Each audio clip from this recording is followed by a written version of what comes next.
Bonjour, je suis Zineb Achelgui, enseignante d'informatique au deuxième cycle secondaire. La partie d'aujourd'hui, le cours d'aujourd'hui, il va porter sur la deuxième partie du tableur qui fait partie du deuxième module intitulé les logiciels. Dans cette partie, on va voir de près comment on commence à utiliser le calcul automatique sous Excel. La première chose à faire, c'est savoir l'utilisation des formules et de l'adressage des cellules. Alors, lorsque je parle d'une formule en mathématiques, c'est l'ensemble des opérandes et des opérations, ou bien des opérateurs. C'est la même chose sous Excel, sauf que sous Excel, je dois forcément commencer mon expression avec le signe égal. Et puis, j'indique les opérandes avec l'opérateur approprié à l'opération que je veux effectuer. L'opérateur, tout simplement, c'est le signe de l'opération arithmétique que vous désirez effectuer. Donc, vous avez ici les différents éléments que représente une formule sous Excel. Je récapitule. Vous avez le signe égal.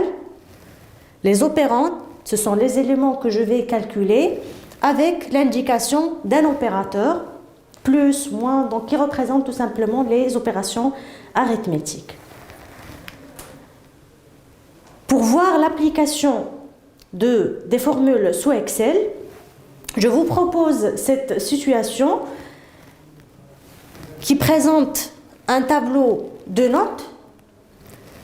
On a une colonne qui représente la matière, une colonne qui représente les notes et une colonne qui représente les coefficients. Ici, vous avez la dernière colonne qui est vide et qu'on va essayer de remplir pour avoir un calcul automatique en utilisant Microsoft Excel. Donc, on va essayer d'indiquer le contenu qu'on a à saisir dans ces cellules pour effectuer le calcul convenable.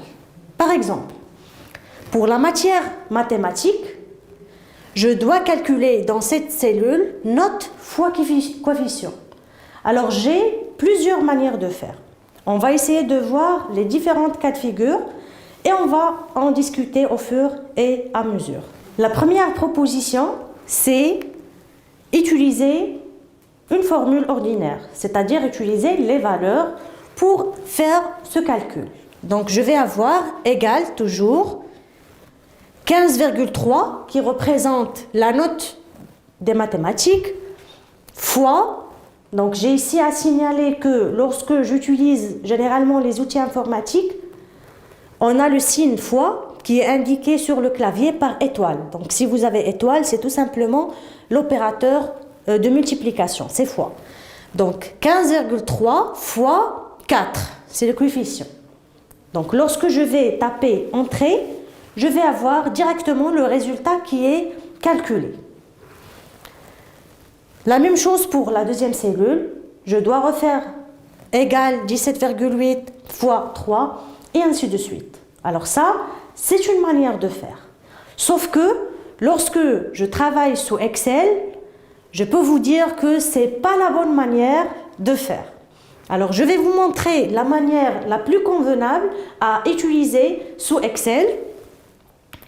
C'est plutôt utiliser les références des cellules. Alors, au lieu de mettre égal 15,3 fois 4, je vais plutôt mettre égal B2 fois C2.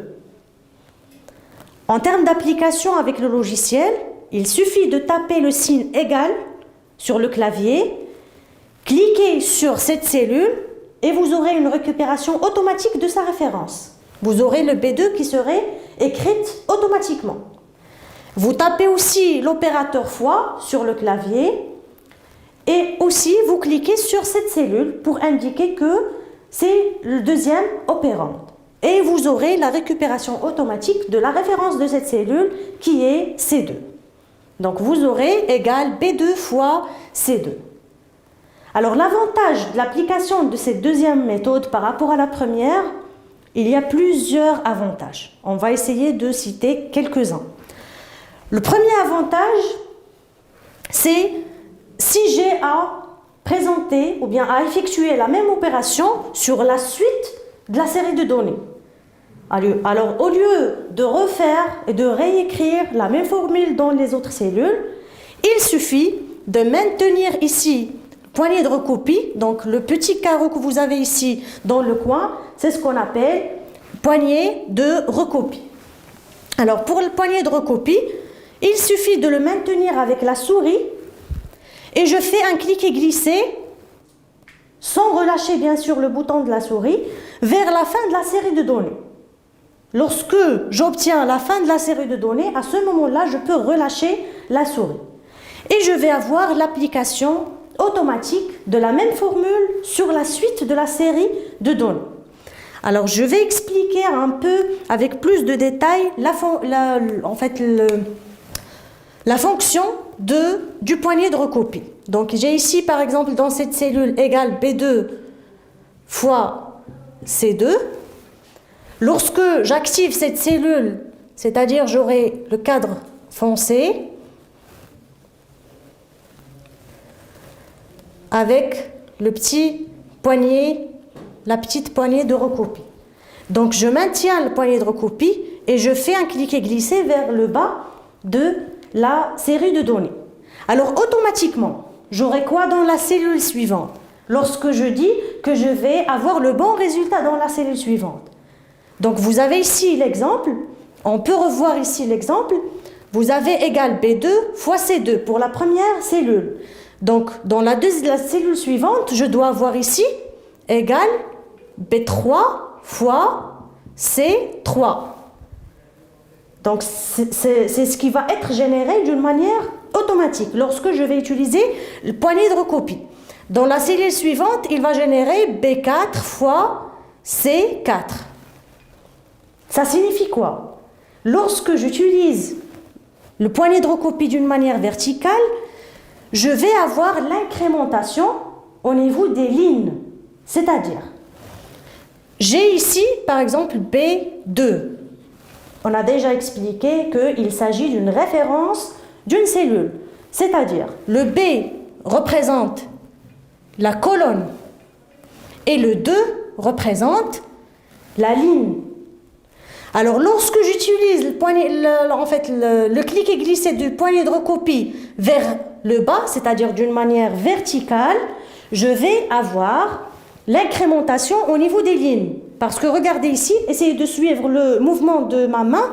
Lorsque je maintiens le poignet de recopie, je fais un clic et glisser vers le bas. C'est-à-dire le mouvement de ma main, ça serait en glissant vers les différentes lignes.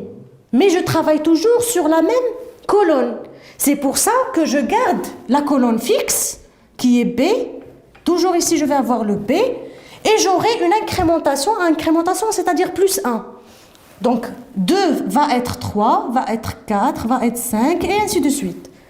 Donc ça, c'est l'application du poignet de recopie d'une manière verticale. Alors maintenant, c'est vrai que je n'ai pas cette application dans l'exemple qu'on traite, mais juste une petite parenthèse pour savoir l'application en détail de la poignée de recopie. Si j'ai à appliquer la poignée de recopie d'une manière horizontale, à votre avis, ça serait quoi le résultat obtenu dans la cellule suivante? Donc au lieu de faire un clic et glisser verticalement, maintenant on va essayer de voir qu'est-ce que j'aurai dans la cellule suivante si je fais un clic et glisser horizontal. Donc j'efface cette partie pour voir la suite. Donc, toujours je suis le mouvement de la main, je fais un clic et glisser horizontal, c'est-à-dire quoi? C'est-à-dire que je travaille sur la même ligne, mais je fais le mouvement en déplaçant les colonnes. Donc, c'est l'inverse à peu près de l'application que vous avez ici. C'est-à-dire, si j'ai ici B2, donc dans une formule bien sûr, je maintiens la poignée de recopie, je fais un clic et glisser horizontal. La cellule suivante, qu'est-ce que je vais avoir? Je vais incrémenter la colonne. Parce que le clic et glisser, je vais balayer les colonnes. Mais je travaille sur la même ligne. Donc la ligne va être fixe. Donc B2 va être C2. Dans la cellule suivante va être D2. Et ainsi de suite.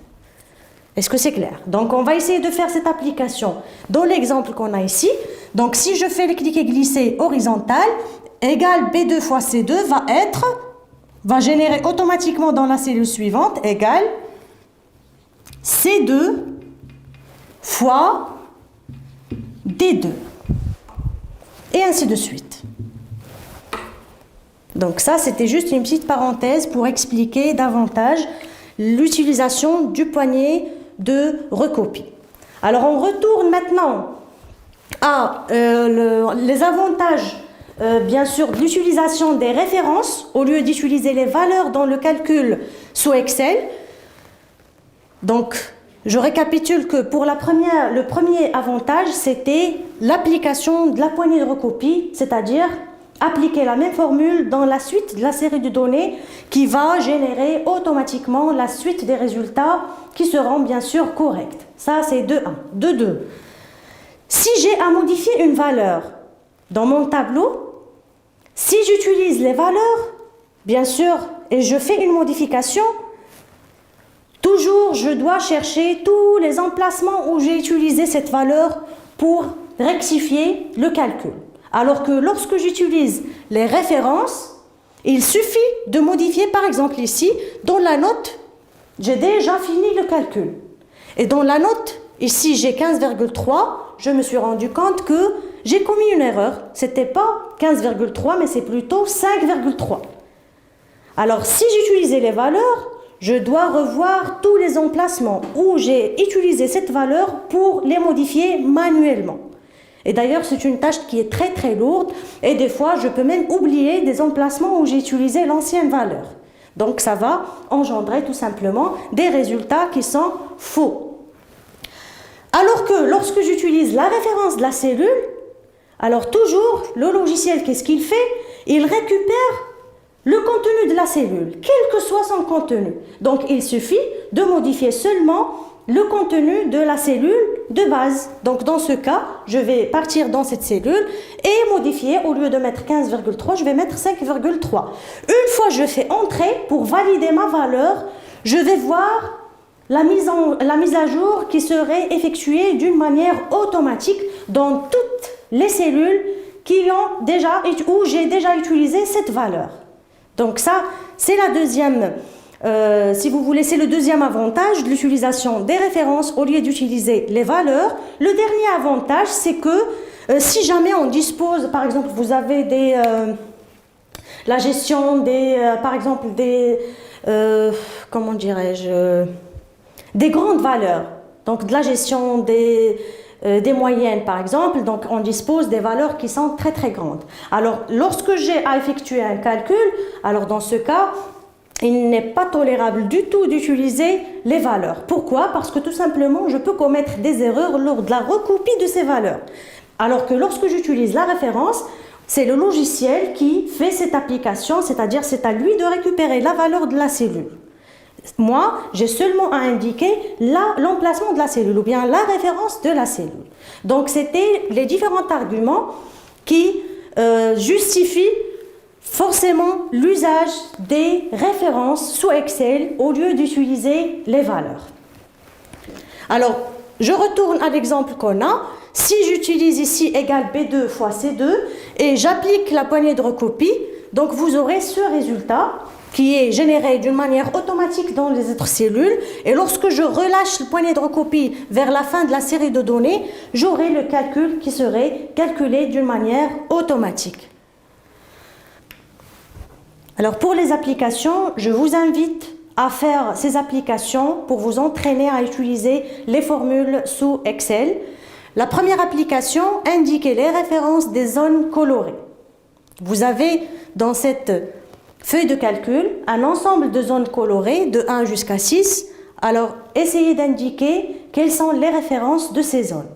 Je vous laisse le temps de récupérer l'exercice et de penser à la résolution de cet exercice.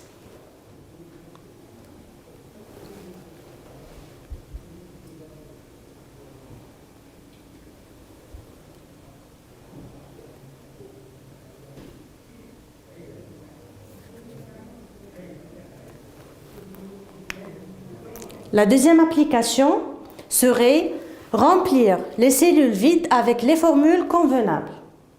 Vous avez ici une petite situation, c'est comme une petite facture d'un magasin. Vous avez un ensemble de produits, le prix unitaire de chaque produit, la quantité indiquée de chaque produit et vous devez nous fournir les formules convenables pour calculer le total, toujours pour chaque produit, et vers la fin, calculer le total à payer. Je vous laisse aussi le temps de récupérer l'exercice et de faire cette application.